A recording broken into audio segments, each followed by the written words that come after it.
We're going to jump right on in, and we're going to talk about nurture and nature.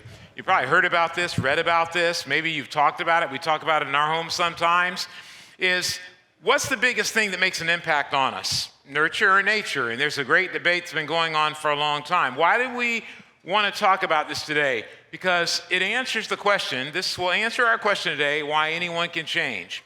Now, most of us have been raised by some parent, a mom, a dad, a grandmother, a grandfather, aunt, an uncle. Sometimes it's an older brother. I have a family friend who his parents passed away, and he dropped out of college to raise his 5 brothers and sisters.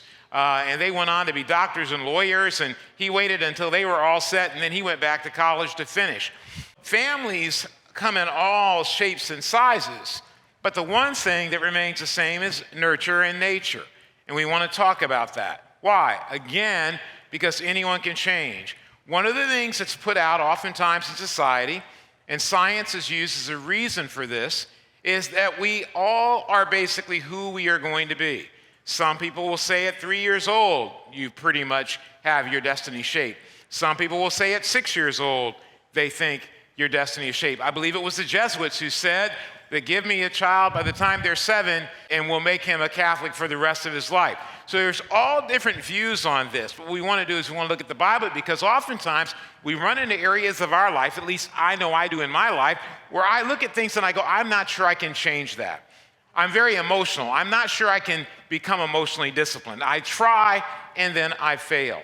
Each one of us faces something like that. The Bible says that we can change. First, nurture. Let's take a look at that. The importance of parents. Again, a parent could be a grandmother or a grandfather. A parent could be an older brother or older sister. A parent could be an aunt, an uncle. Parenting comes in all these shapes and sizes, but the one thing that it always does is it provides nurture. It provides that kind of personal interaction and care that helps us take those first steps in our life, whether we're a toddler or we're a middle schooler or we're a teenager or beyond. And so that's what nurture does. A lot of the times you're going to hear that nurture isn't that important. We'll talk about that in a little bit. But according to the Bible, it really is. So in Proverbs 6 and verse 20, we're going to focus on nurture. We're talking about nurture and nature. In Proverbs 6 verse 20, it says, my son, remember our emphasis in this section is nurture. How a parent influences and raises their kid and what the kid's response is. My son, keep your father's command. Don't turn away from your mother's teaching. Most of us in this room are not mothers. It seems appropriate to talk about our relationship with our mother. Always tie them on your heart. Tie what? What your mother taught you. Always tie them on your heart. Put them around your neck. When you walk, they will guide you. When you sleep, they will watch over you. When you wake up, they will speak to you. Your father's command is like a lamp. Your mother's teaching is like a light. And whatever instructs and corrects you leads to life. The Bible's position is that parents are important. Whether it's a grandmother or a grandfather, it's an uncle or an aunt, an older brother, older sister, or your mom and dad. Maybe it's not your biological mom and dad. Maybe you were adopted. But whatever it is, the Bible says mothers and fathers are crucial and important. In fact, in Romans chapter 1, I believe it starts verse 26, goes on, one of the things that causes sin, believe it or not, is disobedience to parents. Why would that be? Because we all need to be nurtured. Most of us, I know in my life, there are deficits in my life, weaknesses in my life, because I didn't embrace what influences took place at home, and that's what nurture is all about. Let's read a couple more. In Proverbs 29, verse 15, in the Message translation, enjoy this one. Wise discipline imparts wisdom. Spoiled adolescents embarrass their parents. Proverbs 1, verse 8 through 9. My son, listen to your father when he corrects you, and don't ignore what your mother teaches you. What you learn from your parents will bring you honor and respect like a crown or a gold medal. So what it says is when it comes to nurturing, if you embrace the nurturing of your parents, you will have honor and respect. If you reject it, you are a spoiled adolescent and you'll embarrass your parents. Now, some of us are sitting there going, I had terrible parents or bad parents or weak parents or whatever. Sometimes the people who step in to be your parents in those traumatic situations are coaches, teachers, and professors. Anyone can be a parent who nurtures us. The most powerful nurturer known to man really is a mom. I'm a parent, and so I know that. Gail is a much better nurturer than I am, and that's just the way it is. That's something I accept, and I think that all of us need to understand we need nurturing. It's a big part of our life. Now, what about nature? We've established nurture. Now, what about nature? Your genes are not your destiny. Nature.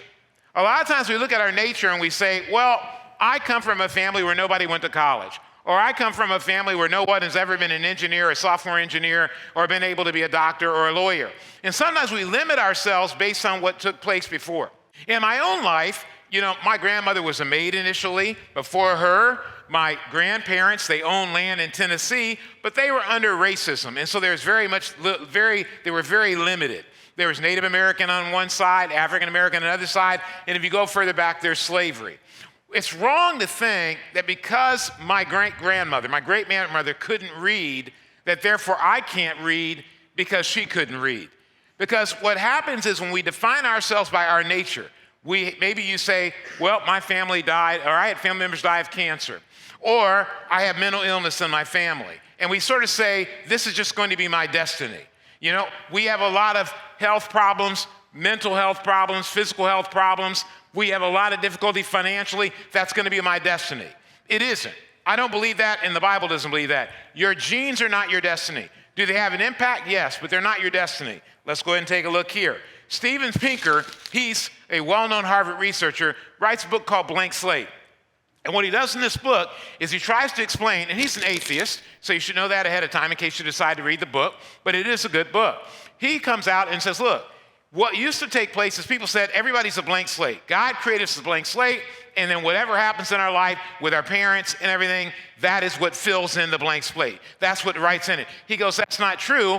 We know a lot more about science now. There are genes involved, et cetera, so it's not true. So he says, look, the first law of our nurture and nature is all human behavioral traits are heritable. That means everything comes from what your parents do in your home and what they teach you. Second law is the effect of being raised in the same family is smaller than the effect of genes. What that's talking about is most of the time when they test does nurture and nature work, it talks about the fact that twins, how do twins work? And so what they do is they look at twins to see if the twins become different, and that's how they can figure out whether family makes a difference, genes makes a difference, etc. And so he says the second law is the effect of being raised in the same family is actually smaller than the effect of genes, that your genes are more powerful than your family. Third law, a substantial portion of variation in complex human behavior is not accounted for by genes and families. In other words, there's a third law that says your genes nor your family are the ultimate determinant of what happens to you.